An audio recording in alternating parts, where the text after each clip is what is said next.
तर विद्यार्थी मित्र, या व्हिडिओमध्ये मी तुमच्यासाठी मुंबई उच्च न्यायालयामार्फत घेण्यात येणारी पिऊन, शिपाई, हमाल या पदाची परीक्षेबाबतचा कट ऑफची माहिती मला देणार आहे. मित्रांनो, एक्सपेक्टेड कट ऑफ हा किती जाऊ शकतो व कोणकोणत्या मित्रांनी पुढील चाचणीची तयारी करायची त्याबाबतची संपूर्ण माहिती तुम्हाला देणार आहे. तर नमस्कार मित्रांनो, माझं नाव भूषण BW एज्युकेशन या यूट्यूब चॅनलवरती मी तुमचं स्वागत करतो. मित्रांनो, जर तुम्ही माझ्या चॅनलला नवीन असाल तर चॅनलला सबस्क्राईब करून घ्या आणि बाजूला दिलेल्या बेल आयकॉनला प्रेस करा, म्हणजे मी अपलोड केलेल्या व्हिडिओची माहिती तुमच्यापर्यंत लवकरात लवकर पोहोचेल.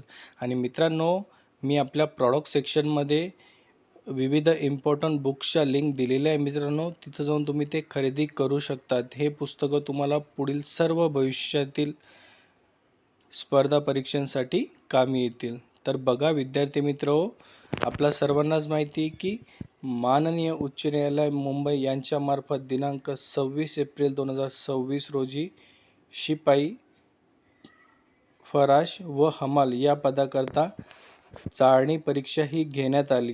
त्यामध्ये मित्रांनो 2 वेगवेगळ्या शिफ्टमध्ये ही परीक्षा घेण्यात आली. एक दुपारी 2:30 वाजेच्या शिफ्टमध्ये आणि एक सायंकाळी 4 वाजेच्या शिफ्टमध्ये, अशा 2 विविध शिफ्टमध्ये परीक्षा घेण्यात आली.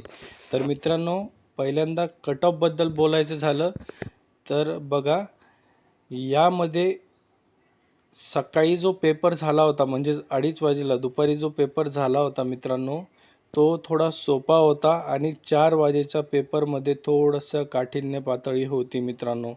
त्यामुळे संध्याकाळच्या शिफ्टमधील विद्यार्थी हे बरेच नाराज झालेले आहेत.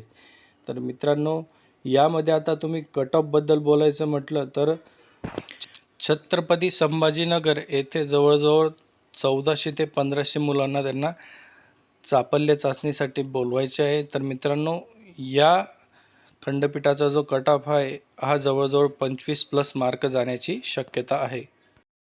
त्यानंतर पुढे बघा मित्रांनो, मुंबई उच्च न्यायालय येथे सर्वात जास्त जागा आहे मित्रांनो. या ठिकाणी जवळजवळ 4500+ मुलांना त्यांना चापल्य चाचणीसाठी बोलवायचे आहे. तर मित्रांनो, दोघी शिफ्टचा विचार करता तर यामध्ये जवळजवळ 23+ कट ऑफ लागण्याची शक्यता आहे मित्रांनो. याच्यापेक्षा जास्तही जाऊ शकतो, पण दुपारची शिफ्ट जी आहे ती थोडं कठीण असल्यामुळे मित्रांनो यामध्ये थोडा कट ऑफ कमी येऊ शकतो. आणि मित्रांनो, हा नागपूर खंडपीठासाठी जो हा कट ऑफ आहे मित्रांनो, हा 25 मार्क तिथं पण जाण्याची शक्यता आहे मित्रांनो. तरी मित्रांनो, तुम्ही तुमचे मिळालेले मार्क तुमच्या खंडपीठ व उच्च न्यायालयानुसार खाली कमेंट करा मित्रांनो. आपण डिटेल ॲनालिसिसचा परत एक व्हिडिओ बनवू. तर व्हिडिओ आवडला असेल लाईक करा, शेअर करा आणि चॅनलला सबस्क्राईब करायला विसरू नका.